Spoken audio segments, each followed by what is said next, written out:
Good morning. कैसे हैं आप लोग? मैं अजीत तिवारी आप सब लोगों का अपने इस new YouTube channel GS by ATS Hindi में बहुत बहुत स्वागत करता हूं।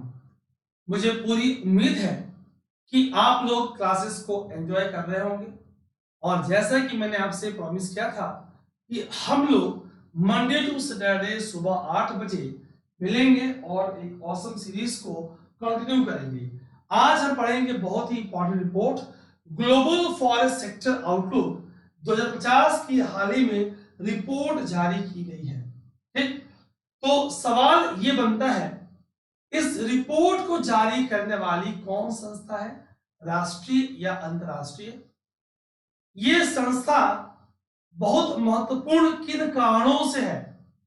रिपोर्ट का टाइटल क्या है? फॉरेस्ट जिसे हम कार्बन सिंक कहते हैं, तो फॉरेस्ट को, वनों को हम कार्बन सिंक क्यों कहते हैं, इसकी बात करेंगे, है ना। तो आइए एक एक करके महत्वपूर्ण बिंदुओं को समझते हैं। संयुक्त राष्ट्र खाद्य और कृषि संगठन ने हाल ही में खाद्य और कृषि संगठन समिति के 26वें सत्र में, ठीक, the global forest sector outlook 2050 assessing future demand and sources of timber for a sustainable economy। ध्यान सुनेंगे। हिंदी में अभी मैं दिखाऊंगा आपको, हिंदी में भी टाइटल वही रहेगा, assessing future demand and source of timber for a sustainable economy शीर्षक वाली रिपोर्ट हाल ही में जारी की गई थी। ठीक, कौन सी संस्था? हमने कहा भाई FAO। ठीक, रिपोर्ट कब जारी हुई? अक्टूबर 2022। हेडक्वार्टर FAO का कहां पे है? इटली, रोम में। इतना ठीक है। आगे और इसके महत्वपूर्ण बिंदुओं को समझेंगे। FAO की स्थापना कब हुई? अगेन 16 अक्टूबर विश्व खाद्य दिवस आप मनाते हो 1945। क्या FAO इसके अलावा कोई और महत्वपूर्ण रिपोर्ट भी जारी करती है? ठीक, और इसका तात्पर्य जीरो हंगर, सतत विकास लक्ष्य 2, sustainable development goal 2, zero hunger, शून्य भूखमरी से तात्पर्य है।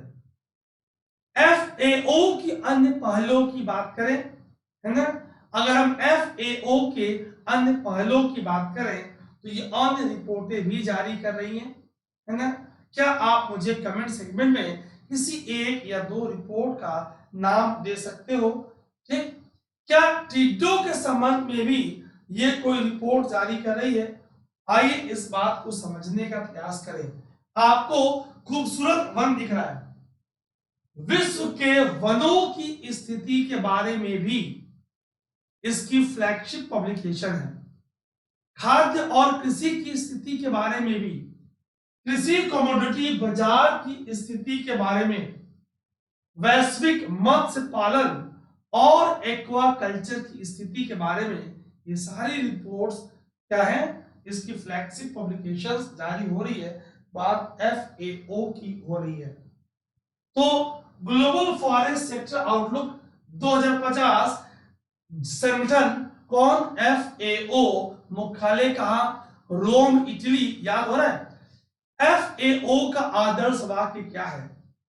अगर इसकी लैटिन की हिंदी अनुवाद करें, लेट देयर बी ब्रेथ। स्थापना 16 अक्टूबर 1945। आइए जल्दी से महत्वपूर्ण बिंदुओं को देखते हैं।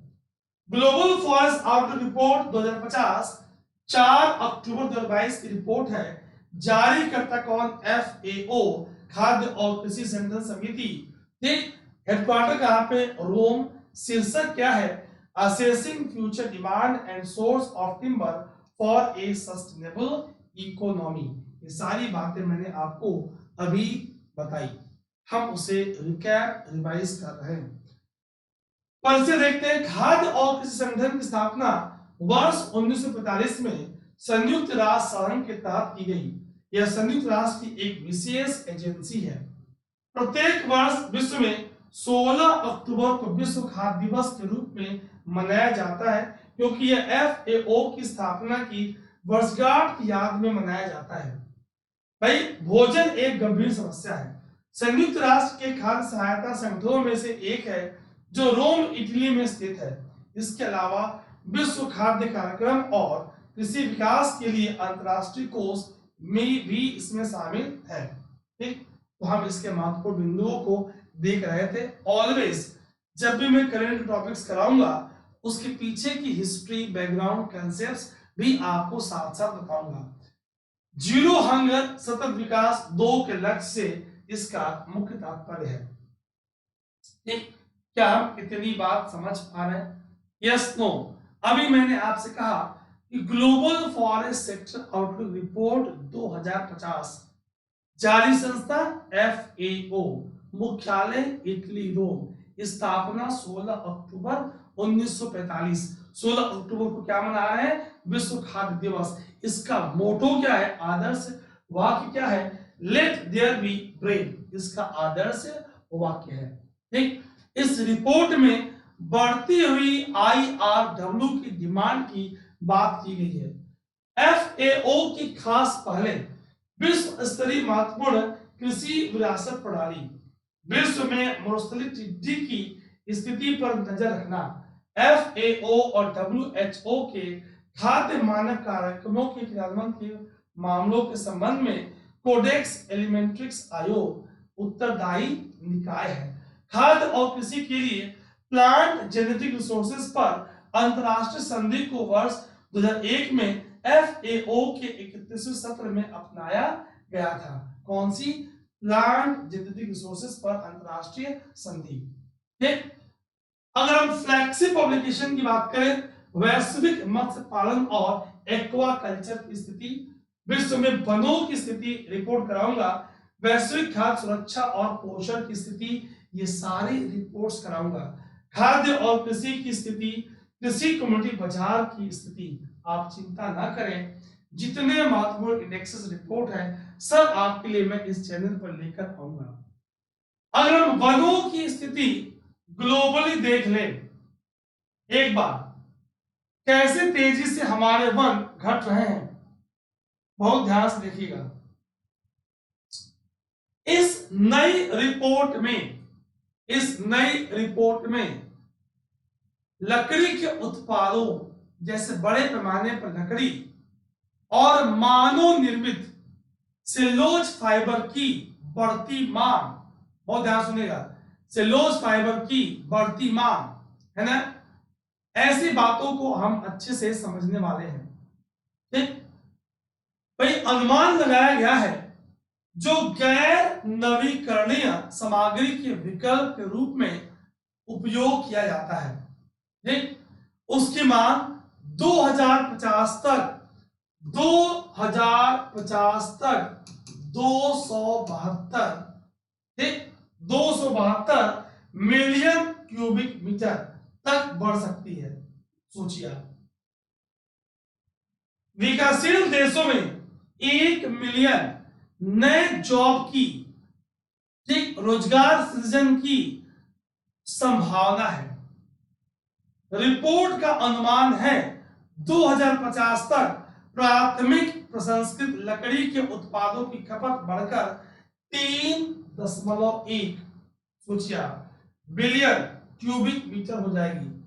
ठीक, बी में आप 9 शून्य लगाते हो, मिलियन में आप 6 शून्य लगाते हो। भाई यह अनुमान किस आधार पे है?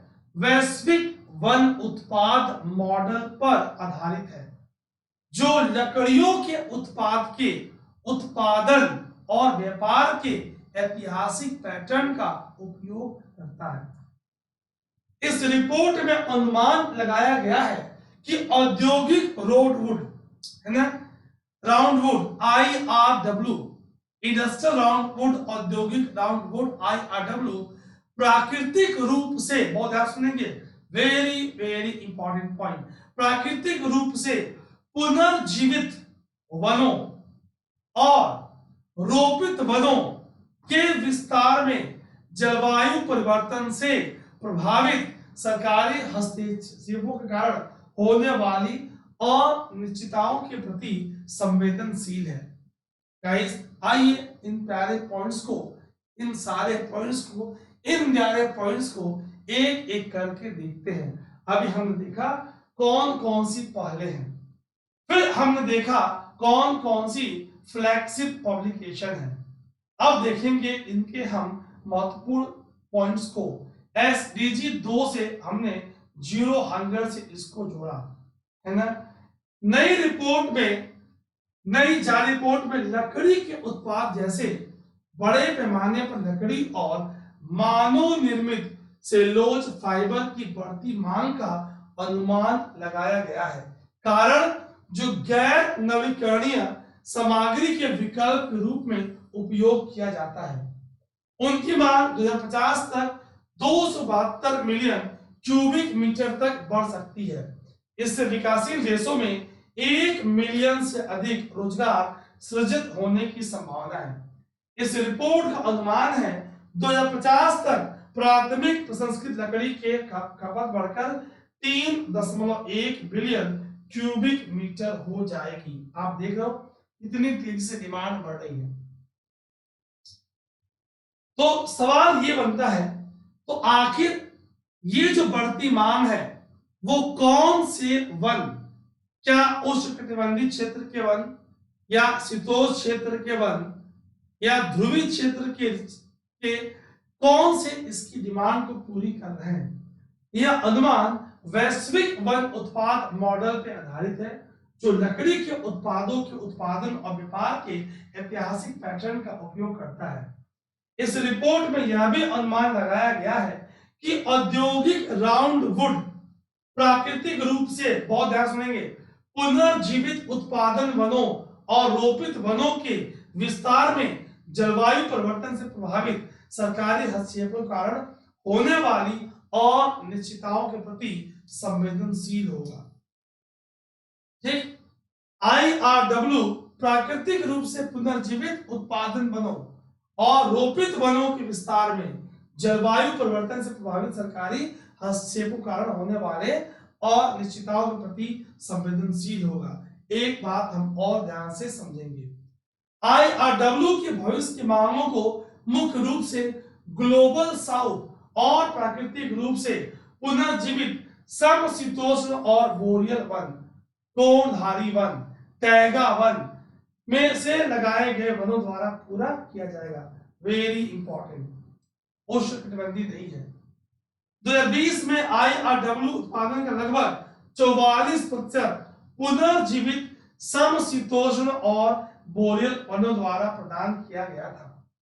उसी वर्ष रोपित वनों ने IRW में 46%, तो आप देख रहे हो कि 90% कुल आपके पुनर्जीवित समशीतोष्ण बोरियल वन और रोपित वनों ने लगभग 90% IRW के उत्पादन की डिमांड को पूरा किया था।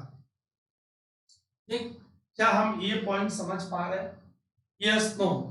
और देखेंगे भविष्य में 2050 में मांग को पूरा करने के लिए अतिरिक्त 33 मिलियन हेक्टेयर अत्यधिक उत्पादक वृक्षारोपण one, highly productive plantation forest की आवश्यकता होगी।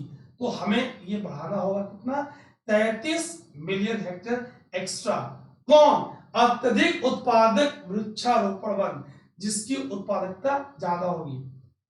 यदि प्राकृतिक रूप से पुनर्जीवित वनों का क्षेत्र बरकरार रहता है तो एक तरफ ये बड़ा महत्वपूर्ण है कि जो प्राकृतिक रूप से पुनर्जीवित वन है वहां आप नुकसान ना करें, वहां कोई निर्वनीकरण न करें, वहां आप स्थल के निर्माण की प्रक्रिया को बनाए रखें, वहां आप औद्योगिकरण या नगरीकरण न करें। 2050 तक IRW उत्पादन को बनाए रखने और विस्तार करने के लिए कुल 40 बिलियन अमेरिकी डॉलर की वार्षिक निवेश की आवश्यकता होगी। यही नहीं, उद्योगों के आधुनिकीकरण और स्थापना के लिए 25 मिलियन अमेरिकी डॉलर का एक और वार्षिक वित्त पोषण की आवश्यकता होगी। तो धन की बात हो रही है कि 2050 तक IRW के उत्पाद को बनाए रखने के लिए प्रत्येक वर्ष 40 बिलियन अमेरिकी डॉलर के वार्षिक निवेश की आवश्यकता होगी। उद्योग की आधुनिकीकरण और स्थापना के लिए 25 मिलियन अमेरिकी डॉलर की एक और वार्षिक वित्त पोषण की आवश्यकता होगी। ऐसी रिपोर्ट्स जब आप पढ़ते हो तो याद नहीं होता, ठीक। तो मैं पॉइंट्स को बार बार आपको बता के आपको याद कराने का प्रयास कर रहा हूं, क्योंकि यही एक साधन है, यही एक माध्यम है। जितना हम पॉइंट्स को लिंक करेंगे, इंटरेक्ट करेंगे, उतना ही हमें याद होगा। 2050 में लकड़ी की ऊर्जा की खपत सब सहारा अफ्रीका, उप सहारा अफ्रीका, दक्षिण एशिया में ज्यादा केंद्रित होगी, क्योंकि यहां पारंपरिक रूप से समुदायों द्वारा ईंधन की लकड़ी का उपयोग किया जाता है। आलम यह है 2020 में ईंधन लकड़ी का जो वैश्विक औसत खपत था 1.9 बिलियन क्यूबिक मीटर थी, वो अब बढ़ के 2050 में 11 से 42% क्षेत्र वाइज, इस क्षेत्र में 11% और सर्वाधिक उप सहारा दक्षिण एशिया में यह 42% तक बढ़ के यह जो आपका 2.1 से 2.7 बिलियन क्यूबिक मीटर तक बढ़ने की संभावना है 1.9 से। 2050 में लकड़ी की ऊर्जा की खपत उप सहारा अफ्रीका और दक्षिण एशिया में केंद्रित होगी। सीधा पॉइंट बनेगा, जहां पर पारंपरिक रूप से समुदायों द्वारा ईंधन की लकड़ी का उपयोग किया जाता है। 2020 में ईंधन लकड़ी की वैश्विक खपत विश्व की global average 1.9 billion cubic metre थी। 2050 में यह बढ़ के 2.1 से 2.7 बिलियन क्यूबिक मीटर तक पहुंच के 11 से 42% तक बढ़ने की उम्मीद है। कैसे क्वेश्चन बढ़ेगा? बढ़ता हुआ सौरिक ऊर्जा, बायोमास ऊर्जा, पवन ऊर्जा के इस्तेमाल से जो ईंधन लकड़ी की वैश्विक खपत 2020 में 1.9 बिलियन क्यूबिक मीटर थी, अब वो 2050 में घट जाएगी। इस तरह की स्टेटमेंट दिया जाए, लोग समझेंगे सही है। 2050 में लकड़ी की ऊर्जा की खपत मुख्य रूप से, है ना, मुख्य रूप से भारत और चीन में सीमित होगी। यहां भी लोग कंफ्यूज करेंगे, है ना, समझ लो मेरी बात को। तो आप ऐसे पॉइंट्स को लिंक करके पढ़ोगे, है ना गाइस। इस तरह हमने सारे इंपॉर्टेंट पॉइंट्स को रिवाइज और लिंक एनालाइज करने का प्रयास किया है। मुझे आप कमेंट सेगमेंट में लिखकर बताएं कि क्या इस तरह की जो क्लासेस मैं आपको लेकर आ रहा हूं, आप सेशन को एंजॉय कर रहे हो। ठीक, जो विद्यार्थी इंग्लिश मीडियम के हैं, आपके लिए हमारे पास एक अलग चैनल है, ATS अजीत तिवारी सर। उस Ajit Tiwari sir ATS channel पे कंटेंट स्क्रीन पे इंग्लिश में होगी और एक्सप्लेनेशन बाइलिंगुअल होगा। इस GS बाय ATS हिंदी पे स्क्रीन पे कंटेंट आपको हिंदी में मिलेगा और व्याख्या भी हिंदी में अधिकांशतः होगी। कुछ शब्द जो रिपोर्ट टाइटल नाम है वो ही हिंदी में होंगे। आप अपना बहुत ख्याल रखेंगे, खूब अच्छे से पढ़ाई करेंगे, सेहत का ध्यान रखेंगे और ऑलवेज एक सकारात्मक ऊर्जा के साथ रोज अपनी तैयारी में एक एक कदम सफलता की तरफ आगे बढ़ेंगे। जय हिंद, जय भारत।